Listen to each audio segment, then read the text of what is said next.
ॐ श्रीकृष्ण श्रीदैन्याष्टकम्। श्रीकृष्ण गोकुलाधीश नन्दगोपतनूद्भव यशोदागर्भसम्भूत मयि दीने कृपाङ्कुरु। व्रजानन्द व्रजावास व्रजस्त्री हृदयस्थित व्रजलीलाकृते नित्यं मयि दीने कृपाङ्कुरु।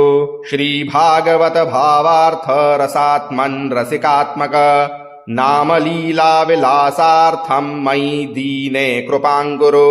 यशोदा हृदयानन्द विहिताङ्गणरिङ्गण अलकावृतवक्त्राब्ज मयि दीने कृपाङ्कुरु।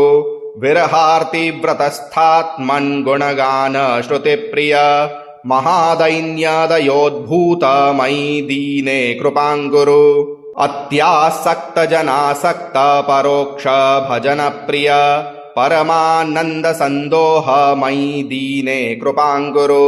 निरोधशुद्ध हृदय दयिता गीतमोहित आत्यन्तिकवियोगात्मन्मयि दीने कृपाङ्कुरु। स्वाचार्य हृदयस्थायि लीलाशतयुतं प्रभो सर्वथा शरणं याते मयि दीने कृपाङ्कुरु।